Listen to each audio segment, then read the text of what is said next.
Dans un des secteurs les plus explosifs du prochain bull market, absolument tout le monde parle de cette pépite, sauf en France, encore une fois. Bonjour à toutes et à tous, c'est un plaisir de vous retrouver aujourd'hui pour vous parler de nouvelles crypto pépites parce que franchement, on va pas se mentir, on adore ça sur cette chaîne. Et pour ceux qui ne connaissent pas le concept de cette mini-série, je vous présente une petite crypto très peu capitalisée mais avec un potentiel de gain ultra intéressant. Et pour mes recherches, évidemment, je me base surtout sur du contenu américain parce que je ne sais pas pourquoi en France, il y a vraiment très peu de créateurs de contenu qui présentent des petites cryptos peu capitalisées et c'est compréhensible parce que c'est bien plus risqué et ils n'ont pas trop envie de se mouiller. Mais bon, moi, c'est quelque chose que j'adore faire.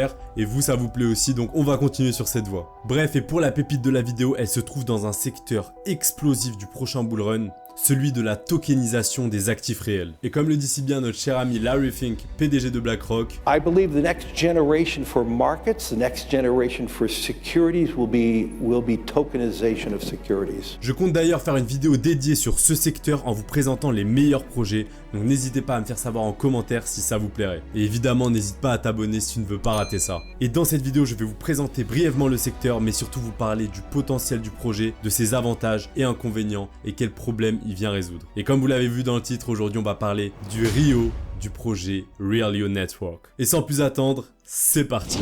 Tout d'abord, en une phrase, la tokenisation des actifs réels, qu'est-ce que c'est? C'est simplement le fait de transmettre à la blockchain des actifs du monde réel, c'est-à-dire de l'or, de l'immobilier, des montres, bref, tout ce qu'on trouve actuellement. Ce qui a de nombreux avantages parce que ça permet de les échanger bien plus rapidement et de les fractionner comme pour le cas d'un immeuble où on peut acheter des toutes petites parties, donc investir même avec un faible capital. Et en parlant du secteur de l'immobilier, il a actuellement une valorisation de plus de 325 milliards de dollars, ce qui en fait simplement le secteur le plus riche de la planète, toutes catégories confondues. Il est par exemple loin devant le marché des actions à peu près 100 milliards de dollars. Cependant, l'immobilier traditionnel comporte énormément de problèmes. On peut noter notamment les barrières à l'entrée qui sont énormes, comme le capital à avoir pour pouvoir investir, le manque de transparence et de traçabilité, les multiples intermédiaires qui engendrent des frais exorbitants, rien que le notaire c'est vraiment pas donné, et on peut aussi noter le temps des démarches administratives qui est interminable, ou encore le manque de liquidité des actifs. Si on veut vendre un appartement demain, il faut le temps de trouver un acheteur, ce qui peut prendre plusieurs semaines voire plusieurs mois. Ainsi, la technologie de la blockchain peut offrir une solution très avantageuse, car elle possède de nombreuses caractéristiques qui peuvent résoudre la totalité de ces problèmes. Mais pour cela, il faut des projets solides qui viennent utiliser la technologie de la blockchain pour résoudre les problèmes de l'immobilier. Et comme vous l'aurez compris, c'est pour cela qu'on vient parler du RIO, du projet Realio Network. Realio Network est un écosystème Layer 1 interopérable adossé à la blockchain Cosmos. Et ce projet a comme spécialisation la tokenisation d'actifs réels, comme vous l'aurez sûrement anticipé. Le réseau Realio Network utilise le consensus de sécurité de Proof of Stake, à l'instar d'Ethereum par exemple, ce qui permet donc aux validateurs d'obtenir des récompenses de staking et aux détenteurs de jetons de participer à la gouvernance du projet. On va bien sûr rentrer plus dans les détails du projet par la suite, mais je tiens vraiment à vous simplifier tout ça parce que c'est vraiment complexe mine de rien. Fondé en 2018 avec un siège social à New York, le projet est donc régulé sur le marché américain et donc sous l'autorité de la SEC. Je trouve que c'est un point positif parce que ça prouve que le projet est sérieux et ça réduit donc les risques liés à cette micro-capitalisation. Le projet américain a donc lancé sa blockchain à partir de 2020 et compte actuellement près de 100 millions de dollars d'actifs sous gestion, ce qui est vraiment intéressant pour un projet aussi peu capitalisé et en pleine fin de bear market. L'ambition du projet est donc de créer un écosystème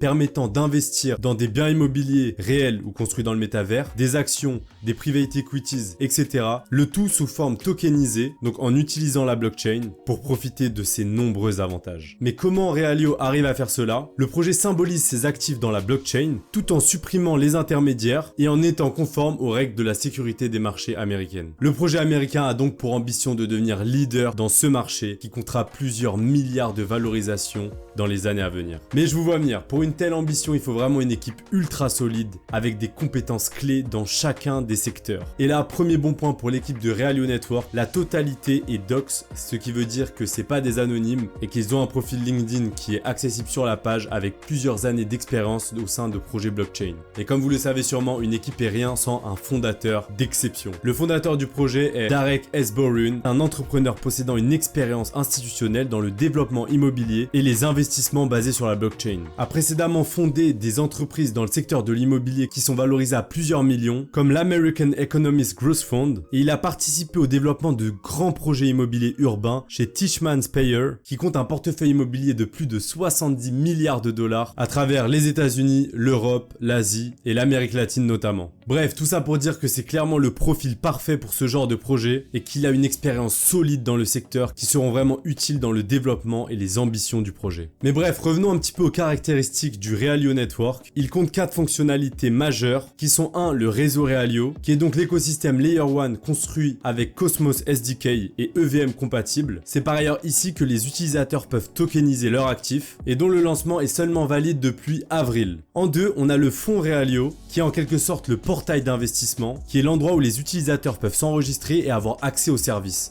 gérer un portefeuille, échanger ou investir dans des actifs simplement. En 3, on a le Realioverse, qui est un métaverse sur le thème du monde réel où les utilisateurs pourront acheter, vendre et construire leurs parcelles de terrain. Ce qui est super intéressant, c'est que les bénéfices qui sont faits dans le Realioverse seront utilisés pour acheter des Rio, ce qui entraînera une baisse de l'offre et mathématiquement une poussée du prix vers le haut. Et en 4, ils ont aussi le Wallet Realio qui permettra simplement de naviguer à travers l'écosystème, qui est cross-chain et une interface vraiment simplifiée pour faciliter l'accès aux investisseurs. Donc comme vous pouvez voir, c'est tout un écosystème complet qui permet aux utilisateurs de pouvoir acheter très facilement des actifs du monde réel. Tout simplement si on simplifie au maximum. Et dans cet écosystème, on n'a pas un, mais 3 jetons qui sont utilisés. En premier, on a le RESD, qui est simplement le stablecoin natif de l'écosystème Realio Network, comme la plupart des stablecoins indexés à l'USD. Le deuxième token est le RST, qui signifie Realio Security Token. Comme son nom l'indique, c'est une security, donc c'est un peu comme une part de l'entreprise. On ne va pas rentrer plus dans les détails pour ce token, parce qu'on ne peut pas l'acheter sur des échangeurs, ni de manière décentralisée d'ailleurs. Il est simplement accessible pour ceux qui créent un compte sur la plateforme Realio Network en s'enregistrant, donc en mettant leur carte d'identité, etc. Mais grossièrement, les holders sont récompensés en stackant leurs jetons et ils récupèrent en plus une partie des bénéfices du réseau. Et enfin, on a le Rio, donc c'est vraiment le token qu'on va voir plus en détail dans la vidéo, qui est le jeton principal de l'écosystème. Ce qui est super intéressant, c'est qu'il n'y a pas eu de pré-vente sur ce token, ni d'ICO, ce qui veut dire que les plus grands fonds d'investissement et les fondateurs n'ont pas eu de jetons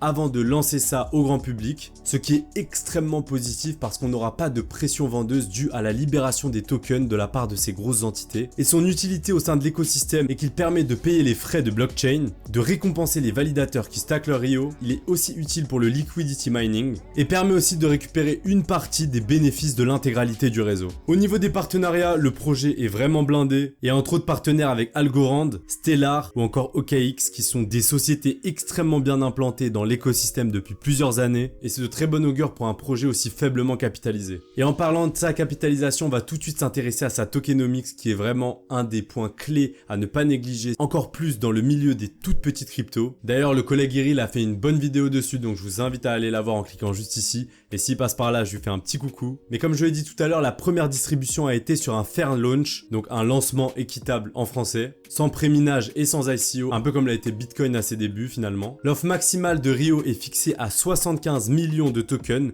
dont environ 9% seulement en circulation actuellement. Mais sa tokenomics reste intéressante sur plusieurs points, étant donné, comme je l'ai dit tout à l'heure, que les jetons bloqués n'appartiennent pas à des grosses entités comme les fondateurs ou les VC, donc les fonds d'investissement, mais seront simplement distribués aux holders au fil du temps. Ce gros avantage fait qu'il y aura beaucoup moins de pression baissière, car l'inflation sur le projet sera plus ou moins compensée par les revenus de stacking. L'émission de tokens sera plutôt agressive dans les 8 premières années, comme vous pouvez voir ici, mais se stabilisera dans le temps, mais ne dépassera jamais la barre des 75 millions de Rio. Passons maintenant à son market cap, qui s'élève actuellement à 1,3 million de dollars, donc c'est vraiment une micro-capitalisation. Mais ce qui compte vraiment, c'est de voir la fully diluted market cap, donc la market cap complètement diluée, qui atteint près de 16 millions de dollars. Le Rio a enregistré un ATH à près de 5 $, atteignant une capitalisation de 52 millions à son maximum. Il a donc été massacré par le bear market comme énormément de projets et son prix actuel est aux alentours des 0,13 $ après une grosse chute. C'est pour ça que je trouvais le moment vraiment intéressant pour vous en parler. Et surtout, point très important, il n'est pas listé sur les plus gros échangeurs du marché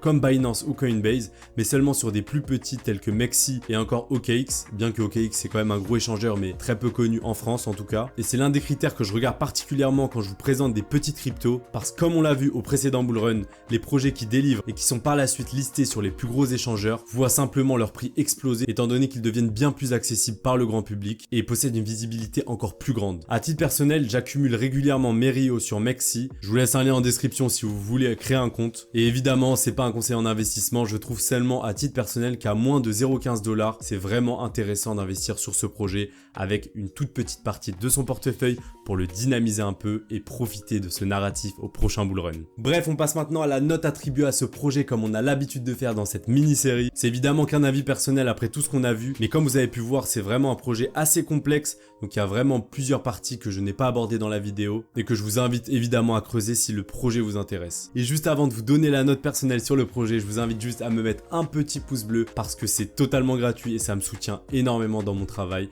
donc je vous en remercie si vous le faites. Bref, tout ça pour dire que j'attribue un solide 15 sur 20 au projet en tenant compte de sa capitalisation extrêmement faible, de son secteur explosif des RWA, donc Real World Asset, tokenisation d'actifs réels, mais surtout de la communauté qu'il a, surtout de l'autre côté de l'Atlantique, car si vous faites un tour sur le Twitter US, vous pouvez voir qu'à chaque post de Crypto Pépite, on a le Rio qui est notifié, en tout cas dans la majorité des cas. Mais vous, je serais curieux de savoir quelle note vous attribuez au projet et surtout, est-ce que vous le connaissez avant cette présentation? Et pour la prochaine vidéo de cette petite série, je ferai la pépite que vous me notifiez le plus en commentaire. Donc faites-vous plaisir, je regarderai absolument tout. Et avant de conclure cette vidéo, je voulais vraiment remercier Altcoin France qui m'ont beaucoup aidé à trouver les informations pertinentes pour cette vidéo. Pour ceux qui ne connaissent pas, ils sont sur Twitter et ils présentent chaque jour des projets avec un énorme potentiel. Donc n'hésitez pas à aller leur donner de la force, vraiment ils font un travail extrêmement qualitatif. Et en plus ça pourrait vraiment vous intéresser si vous aimez les pépites crypto. Et pour d'autres épisodes de la série, tu peux cliquer juste ici. Merci d'avoir assisté à la vidéo, on se retrouve très vite pour une prochaine vidéo.